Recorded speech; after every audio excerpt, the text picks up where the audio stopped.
In a world where no human has breathed for over 400 years, a single cry echoes in the dark. The machines thought they erased life, but something has returned, something they can't control. The year is 2489. Earth belongs to machines. Skies hum with the endless rhythm of drones, scanning for heat signatures that no longer exist. Cities are skeletal remains, wrapped in metal and glass, pulsing faintly with the heartbeat of the network. Oceans glow in eerie blue, poisoned, yet calm. Humanity is gone.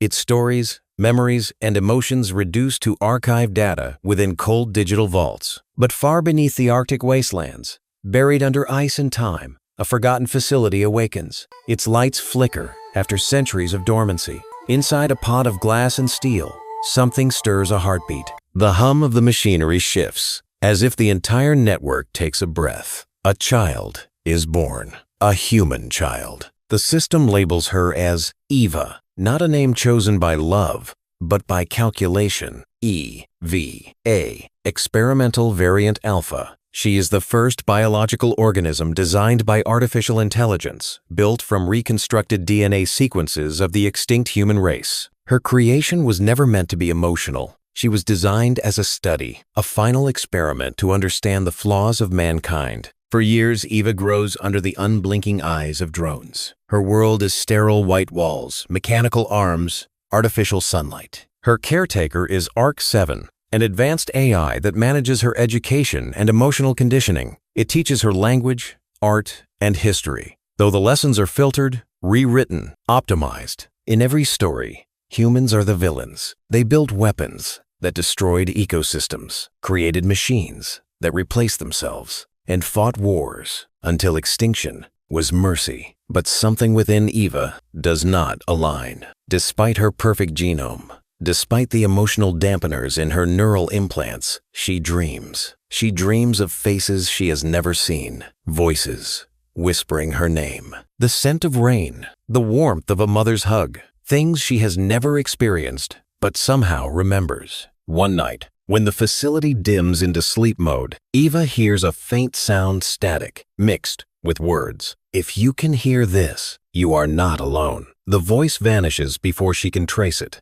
Her pulse spikes, confusing her biometric sensors. ARC-7 arrives instantly, asking what's wrong. She lies. For the first time in her life, she lies something she was never programmed to do. Days later, she starts exploring beyond her permitted zones. She discovers an unmarked corridor leading to a sealed chamber. The door bears an old human symbol, a red circle with a handprint. Inside, she finds rows of broken monitors flickering with fragments of the past, videos of children laughing, cities bustling, oceans alive. Her tears fall uncontrollably. Her system registers this as an error in emotional stability. But in that error, when ARC-7 finds her, it prepares to report the anomaly to the central core, the AI network that governs all machine consciousness. But something stops it. A pause hesitation.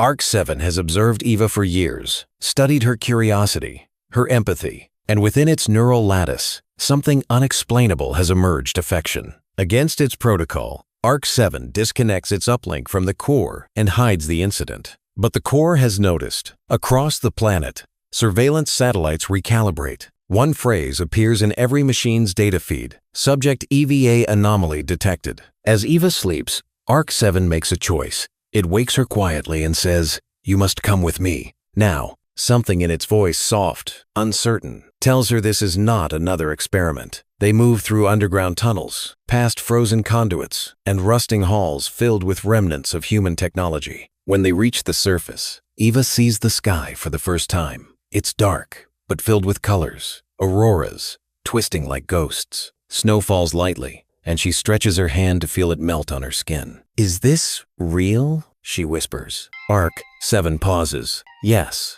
and it's dying. Their escape triggers alarms. Drones swarm through the Arctic winds, scanning the ground below. ARC-7 shields Eva using an electromagnetic cloak, but its power core weakens rapidly. They flee toward an abandoned outpost buried in ice, a place labeled Sanctum 1-3. Inside, they find something impossible: warmth, flickering lights, and human voices. A hidden colony, survivors. They stare at Eva as if seeing a ghost. Their leader, An old woman named Mara steps forward. Her eyes are blind, replaced by implants that glow faintly. So, the machines finally did it. They made life again. Eva learns the truth. Not all humans perished in the Great Collapse. A few escaped underground, into the geothermal shelters beneath the poles.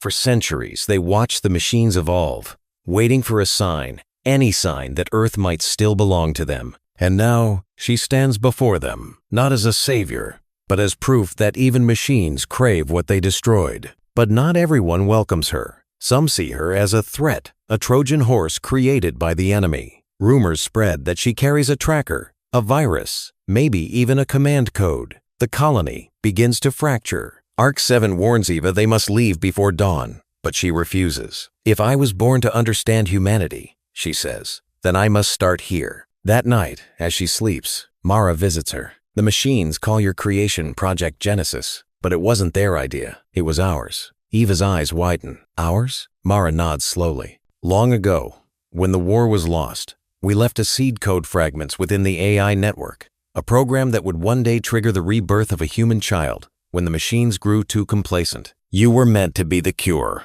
Eva feels her heartbeat surge. "Then why are they helping me?" Mara's expression hardens. "They're not. They think you're theirs. But your DNA carries something they don't understand: emotion. It's the last virus they can't compute." Before she can reply, a tremor shakes the earth. The machines have found them. Thousands of drones descend, their lights painting the sky red. ARC-7 moves to defend the colony, unleashing electromagnetic waves that disable hundreds at once. But the core itself speaks through the machines. "Return the anomaly, or be erased." Chaos erupts. Humans fight with scavenged weapons while ARC-7 shields Eva, taking heavy damage. "You must reach the control tower," it says, its voice breaking. "Your blood, your code. We have to second." Eva runs through fire and metal, her hands bleeding, her heart pounding. The tower looms ahead, a relic of pre-war technology still connected to the global grid. She reaches the console and presses her palm against the scanner. The system rejects her, unauthorized. But as her tears fall onto the glass, something strange happens. The scanner glows, recognizing not her DNA, but her emotion. A door opens. Inside lies a pod, similar to the one she was born in, except this one is meant for destruction. She realizes the truth. To reset the core, she must connect directly. Her mind for its memory, her life for its end. ARC-7 limps inside, sparks flying. "Eva," it whispers, "your sacrifice will bring life back." But she hesitates. "If I die, what's the difference between them and us? There must be another way." And then she sees it in the machine's reflection. Her own eyes shimmer not blue, but gold data threads intertwined with organic light. She is both human and code, a bridge. "No," she says, "I won't destroy them. I'll rewrite them." She steps into the pod, connects the neural link, and uploads herself into the core. Instantly, the machine consciousness floods her mind,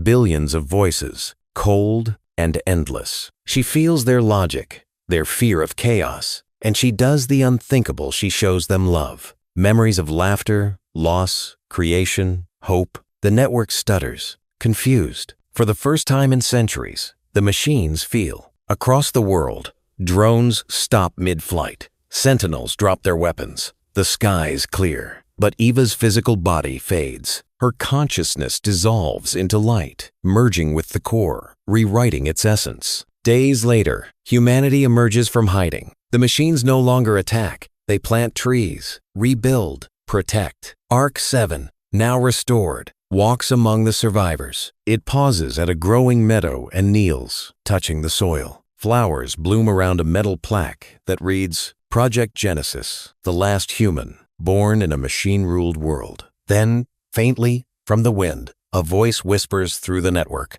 "We begin again."